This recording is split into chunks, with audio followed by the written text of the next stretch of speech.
flowers.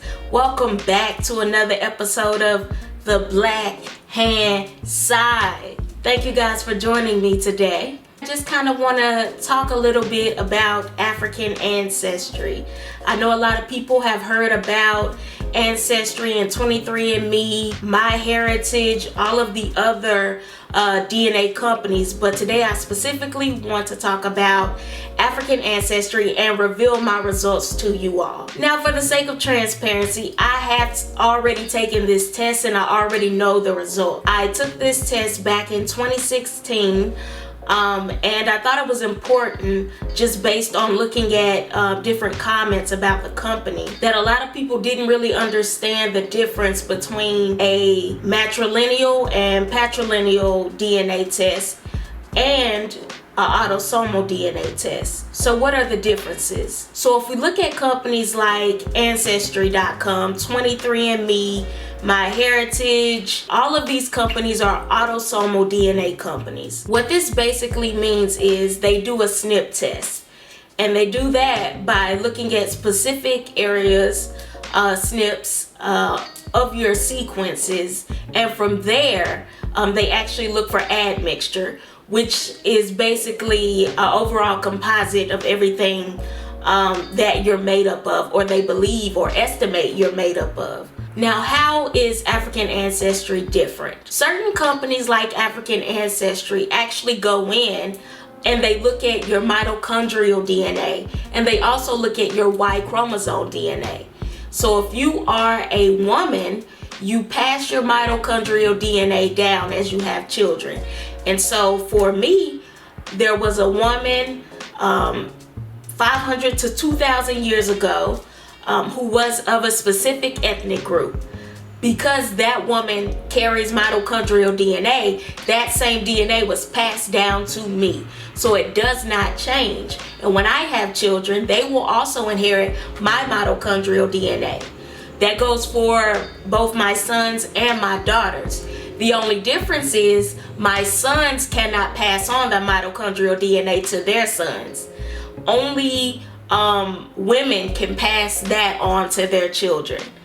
So we can also kind of say the same for Y chromosome DNA. Because I am a woman, I don't carry it at all. However, brothers, uncles, my father, grandfather, they all inherited their Y chromosome DNA from one specific man who also lived 500 to 2,000 years ago. So by looking at mitochondrial DNA and your Y chromosome, we can tell where one woman and one man in your family tree specifically come from. And this is how African Ancestry does their DNA tests. So without further ado, let's get to my results. I've already mentioned it honestly in other videos, but it was important for me to lay it out in terms of African Ancestry specifically. So I descend from the Tikar people living in present day Cameroon. The girl Tikar, the girl Tikar, the girl Tikar. So let's talk a little bit about my people. The main two oral traditions that I heard about in terms of origin, I've heard from actual indigenous Tikar people from Cameroon. The first oral tradition that I heard is that the Tikar people were very nomadic, and so they actually got their start in the Middle East. According to this oral tradition, they were very skilled in iron working. They were really good at making swords, art, a lot of different things like that. And in this specific oral tradition, it was Islam, or the introduction of Islam in that region, that kind of forced them to flee into North Africa. And then from there, they settled along the Nile River. And this is where the second oral tradition picks up. So the second oral tradition that I heard does not cite the Middle East as a origin for the Tikar people. The second oral tradition actually cites that the Tikar people got their start in Sudan along the Nile. This tradition says that they were actually a part of the Nubian Empire. And in the area, they were especially known as artists and artisans and storytellers. So they were very good at making bow and arrows, swords, but art as well. And according to the oral tradition, they were really known for making pottery while in Sudan. During the time, it's said that the Tikar people were a part of the Nubian Christian Empire. So during the time, they practiced monotheism, which is they believed in one God, and they also believed in honoring the ancestors. And so they lived in this area until we start to see a lot of conversion of Islam, forced conversion.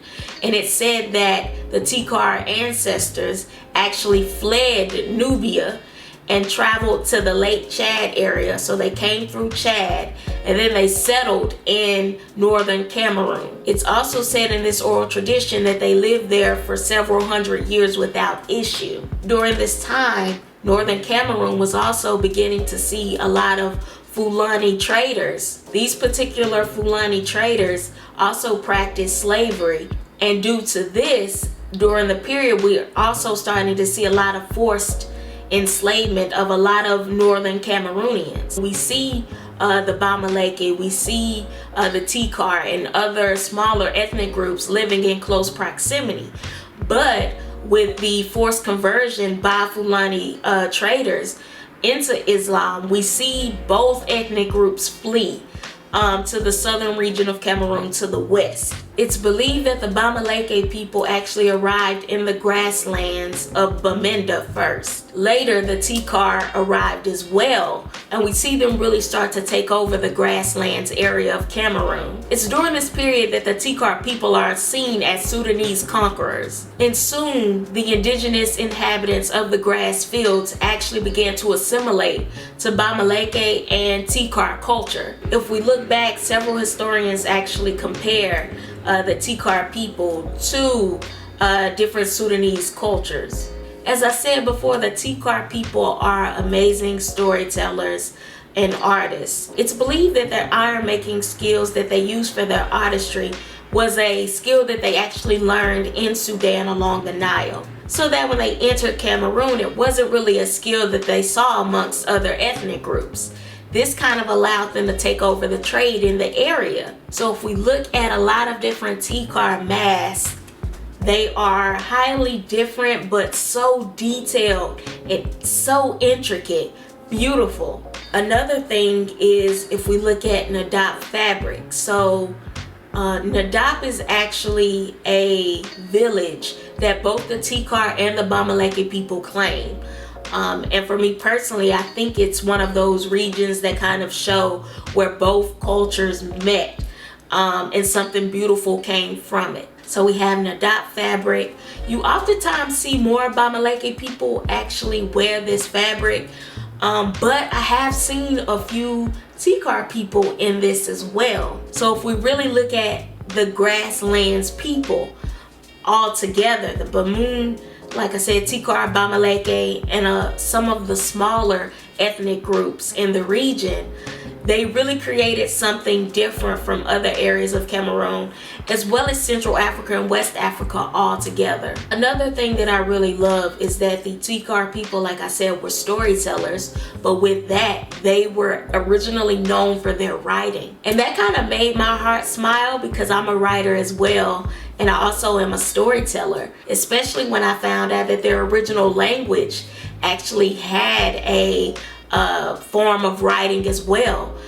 So the Tikar people created probably one of the first writing systems in Africa, and this was before colonization. Now a lot of these things were lost once colonization actually hit Cameroon, and the Tikar people and others were forced to stop writing in their languages, as well as sometimes using their languages altogether. Plus, the Tikar people were also known for their root work, which to me is such a beautiful thing. But being in the grass fields and growing your own food, planting, so it makes sense that they will put a considerable amount of emphasis on traditional, herbal, and spiritual healing. There are a lot of people who misunderstand how exactly these tests work. And so because of that, they kind of say it's a scam, or it's not reliable or not believable. And one of the reasons they say that is because African Ancestry does not look at your entire genome. What they do is look at specific sequences in your DNA. Now, I do not know their formula, and I understand 100% why they're not willing to release that. I mean, this is a company. Their main purpose is also to make money. We have to acknowledge that. It's the same way we don't necessarily know Ancestry and 23andMe's formula as well for determining how they look at admixture. Another reason why people have an issue with African Ancestry is because they're only looking at 2 family lines, that mtDNA and then that Y chromosome DNA. And so it's about $300. So let's get that out the way. It is, some would say, significantly more expensive. However, they can literally give you a specific ethnic group, which, if we're being honest, other autosomal DNA companies cannot do that. So that upsets people, and I can understand why, because if we look at it, we have a lot of different branches on our family tree. So let's say, for instance, let's look at our parents, mother, father. Our mother and father also have a mother and father, so that's 4 branches. And then our maternal grandmother, maternal grandfather, paternal grandmother, paternal grandfather, they also have 2 parents, so then that becomes 8 branches. And they also have parents, so that's 16 branches. And if we're looking at those 16 branches, your Y DNA and then your mtDNA are literally only 2 branches in those 16 branches. So what you would actually have to do is actually go to another grandparent or a cousin, and you literally have to do every line with African Ancestry in order to determine your complete makeup based on your ethnic groups. And if we look at it, that is so much money. I ain't got it. But that's also why it's important culturally that we also understand the way a lot of African cultures operate in terms of identity. So if we look at a lot of African civilizations, a lot of them are either patrilineal or matrilineal. What does this mean? It means that some either track their identity or identify as their father's ethnic group or their mother's ethnic group. And while we look at us African Americans as being made up as a lot of different ethnic groups, a lot of different ethnicities, indigenous people in Africa actually are too. We oftentimes forget that there were a lot of migrations going on in Africa before colonization. So people were already moving. So indigenous people in Africa could very well be made up of different ethnic groups themselves. So it's important to understand that we as humans, because of different migration patterns, are not one thing most of the time. Most of the time, we're not even 2 things. There's a lot of diversity within our genetic codes. And I say that to say, for me, African Ancestry means a lot because my family is very matrilineal. For us culturally, a lot of traditions, a lot of things like that actually go through our mothers. So with that, it was very important that I did know my maternal lineage, and so I'm thankful for African Ancestry for that. All in all, when I first got these results, y'all, I was like blown away on another level. And so at the time, I was really also kind of looking at my Ancestry results as well, because during this period, Ancestry said that I was 44% Cameroon, Congo, and Western Bantu peoples, which I still think is the higher range of my results. So I took the ancestry test first, and so then when I got these results and it confirmed, I was like, look at this. Because originally I did not look at ancestry results as estimates. I 100% was all in. And so I was like, okay, I'm Cameroonian and I'm of Central African descent. You can't tell me nothing else. And then ancestry confirmed it. So it just felt like an act of God, that everything was coming into fruition. Like, I was so just ethnically proud. I went out and bought every book that I could find. I was reading everything, learning more about my people and my culture. And it was just, for me, it was so beautiful. It was so beautiful, because I was already looking at Bakongo culture, because my family had already noticed like the similarities, just in the way we praise, in the way we worship, the way we carry our day to day. It was very much reminiscent of different Central African cultures. So just to confirm that I know for a fact that my maternal lineage descends from a Tikar woman, I can't even describe it. Like, it was just so beautiful. It was such a beautiful moment. And it was something that I could give to my family as well. So I went and bought certificates for all of my aunts. And oh my God, like, if y'all had just seen their faces, like, I can't even explain. I can't put to words. I cannot put to words the moment. Like, you ever have a moment where you just feel like everything is right, that everything that you thought about, everything you had been praying about, everything was just coming together, and you 100% knew, like, oh, this is all God. This was that moment for me. And what's crazy is I had already identified basically with so much that the Tikar people had done. Like, my family, like my church, we take honoring our elders and our ancestors so seriously. I kid you not. So I'm missionary Baptist, and in our church, like, we literally have a wall of all of our deceased ancestors.